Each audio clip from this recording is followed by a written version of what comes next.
everyone, I am Bhavna and you are watching Bhavna education diary. इस video में हम mains रिया के एक्सेप्शन की बात करेंगे। वैसे तो मेंस रिया क्राइम का, ऑफेंस का एक मेन एलिमेंट होता है, मेंस रिया और एक्टिस रिया। बट कुछ ऐसे केसेस भी होते हैं जहां पर मेंस रिया के बिना भी एक पर्सन गिल्टी होता है। इस एग्जाम्पल को देखते हैं। अगर ए बी का मर्डर करना चाहता है तो और इसने मर्डर कर भी दिया तो इसमें मेंस रिया और एक्टिस रिया जब दोनों प्रेजेंट होंगी तो ही ए बी के मर्डर का गिल्टी होगा। लेकिन यहाँ पर जो स्ट्रिक्ट लायबिलिटी वो होती है इन केसेस में कि जहां पर अगर मेंस रिया आपने बिना इंटेंशन के भी कुछ किया है तो आप गिल्टी होते हो।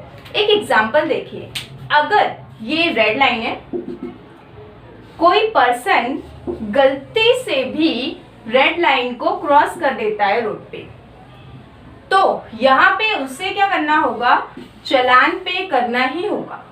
चाहे वो उसने इंटेंशनली रेड लाइन क्रॉस की हो चाहे बिना इंटेंशन की। तो इसके पहली जो चीज है, पहला एक्सेप्शन है सेडिशन। सेडिशन का मतलब होता है कि जब आप अपने ही देश के विरुद्ध कुछ कर रहे होते हो या उस काम में इन्वॉल्व होते हो तो वो सेडिशन होता है जो आईपीसी में गिवन है। तो ऐसे में आप गिल्टी होते हो, चाहे आपकी इंटेंशन हो चाहे ना हो। नेक्स्ट है अबडक्शन और किडनैपिंग। जनरली ये दोनों का मतलब कहीं ना कहीं सिमिलर ही होता है, अबडक्शन और किडनैपिंग, बट इनमें जो छोटा सा कुछ डिफरेंस भी होता है। अबडक्शन बेसिकली हम मेजर के लिए यूज करते हैं। जब किसी मेजर पर्सन का अबडक्ट करना मतलब किसी पर्सन को या किसी चीज को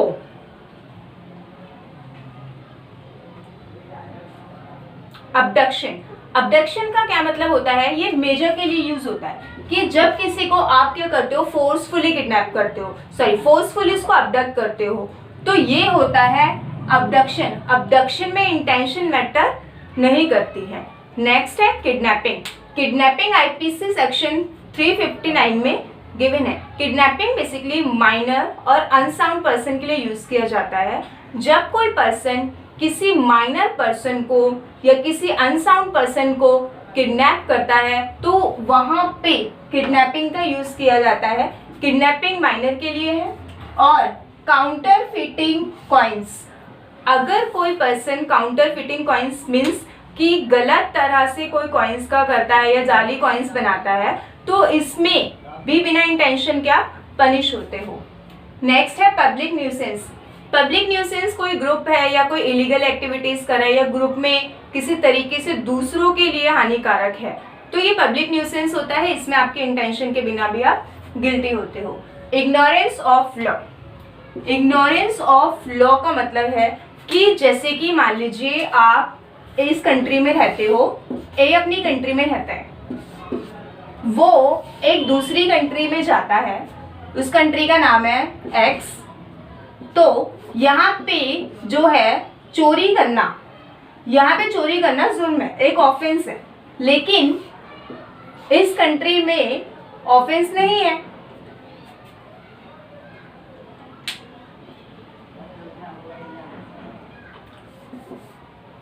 हम इस एग्जाम्पल को देखते हैं। इस कंट्री में चोरी करना ऑफेंस नहीं है। हम सपोज करते हैं इस कंट्री में चोरी करना ऑफेंस नहीं है और इस कंट्री में चोरी करना ऑफेंस हैगा। अब ये यहाँ पे जाता है, यहाँ पे ये चोरी कर लेता है क्योंकि इसको क्या लगता है कि मेरे देश में तो चोरी करना ऑफेंस है नहीं, बट यहाँ पे चोरी करना ऑफेंस है। तो ये क्या करता है, ये यहाँ पे जब चोरी करता है तो यहाँ पे ये गिल्टी होगा क्योंकि यहाँ पे इग्नोरेंस ऑफ लॉ एक्सक्यूजेबल नहीं है, तो यहाँ पे इसीलिए ये गिल्टी होगा क्योंकि लॉ ऐसा प्रिज्यूम किया जाता है कि हर पर्सन, एवरी कॉमन पर्सन, उसको लॉ की नॉलेज होती है, इसीलिए इसको जो है एक्सक्यूजेबल नहीं रखा गया है। तो चाहे इसने इंटेंशनली किया हो चाहे इंटेंशनली ना किया हो तो ये क्या होगा, गिल्टी होगा। नेक्स्ट है स्टेट्यूट्स। तो जैसे इसका एग्जांपल मैंने आपको पहले रेड लाइन वाला दिया था, तो रेड लाइट वाला, तो अगर कोई पर्सन रेड लाइट जो है वो क्रॉस करता है तो वो गिल्टी होता है। तो इसी तरीके के कुछ और स्टेट्यूट्स ऐसे होते हैं कि छोटे छोटे स्टेट्यूट्स ऐसे होते हैं, ये कई बार स्टेट लेवल पे होते हैं, कई बार नेशनल लेवल पे होते हैं। तो इस तरह के स्टेट्यूट्स को आप अगर इंटेंशनली या बिना इंटेंशनली, विदाउट इंटेंशन कमिट करते हो तो वो गिल्टी होता है। दैट्स